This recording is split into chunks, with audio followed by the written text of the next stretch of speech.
নিয়ন্ত্রণ নাই। তারা আসলে বুঝতে পারতেছে না আগামীতে কি হইতে পারে। সেই কারণেই হাজারো সমস্যা তৈরি হইতেছে। জনগণও বুঝতে পারতেছে না কি হইতে যাইতেছে। ফ্যাসিবাদ বিরোধী রাজনৈতিক দলগুলোর বিরোধ চরমে পৌঁছাইছে। রাষ্ট্রের পাওয়ারের যে স্টেকগুলো একে অন্যরে বিশ্বাস করতে পারতেছে না। বাংলাদেশ রাষ্ট্র যেন সুস্থির হয় সেজন্য আমাদের কয়েকটা জায়গায় পলিটিক্যাল কনসেনসাস লাগবে, মানে রাজনৈতিক ঐক্যমত লাগবে। প্রফেসর ইউনূস একটা জাতীয় ঐক্যমত কমিশন বানাইছেন, যদিও বুঝতে পারতেছেন না এই কমিশন কিছু করতে পারবে না, কারণ এই কমিশনের জানাই নাই রাজনীতির সংকটগুলো কেন হইতেছে।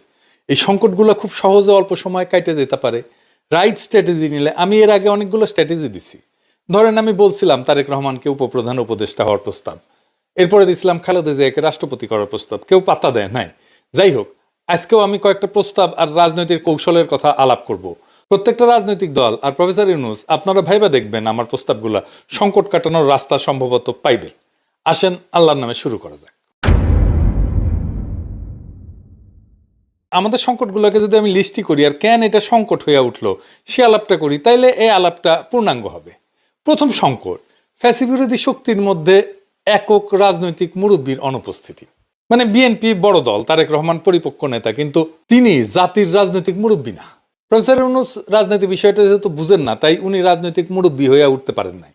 আমি রাজনৈতিক মুরব্বী বলতে এমন একজন রাজনৈতিক আইকনের কথা বলতেছি যার ফয়সালা সবাই মাইনে নেবে, যার সামনে রেখে সিদ্ধান্ত নিলে সেটা সবাই মাইনে নেবে এবং আস্থা পাবে। এই মুরব্বী হইতে পারেন একজনই বাংলাদেশে, খালেদা জিয়া। এই একজনই আছেন যার ফয়সালা অ্যান্টি ফ্যাসিস্ট সবাই এক বাক্যে মাইনে নেবে। কেন? কারণ খালেদা জিয়াই হইতেছেন সেই নেতা, একমাত্র নেতা যার নেতৃত্বে সকল অ্যান্টি ফ্যাসিস্ট শক্তি একসময় ঐক্যবদ্ধ থেকে তার নেতৃত্ব মাইনে নিছিল, রাজনীতি করছে। আমি এই প্রসঙ্গে একটা খুব ইন্টারেস্টিং গল্প বলি। আবুল মনসুর আহমেদের আমার দেখা রাজনীতির 50 বছর বয়ে আছে ঘটনাটার উল্লেখ। তখন আবুল মনসুর আহমেদ অবিভক্ত পাকিস্তানের ভারপ্রাপ্ত প্রধানমন্ত্রী।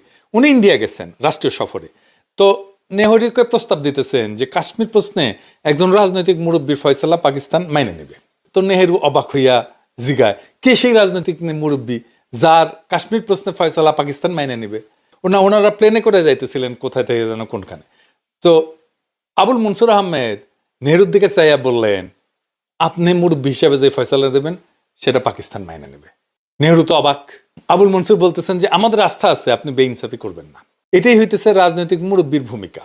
পরে ওইটা আর কিছু আগাই নাই, কিন্তু যাই হোক, রাজনৈতিক মুরব্বী প্রশ্নে আমি এই গল্পটা বললাম। আর 2 নাম্বার সংকট হইতেছে রাজনৈতিক দলগুলো আর একটা রাজনৈতিক দলের সাথে বিরোধিতা কিভাবে করবে, কোন তরিকায়, এটা বুঝতে না পারা।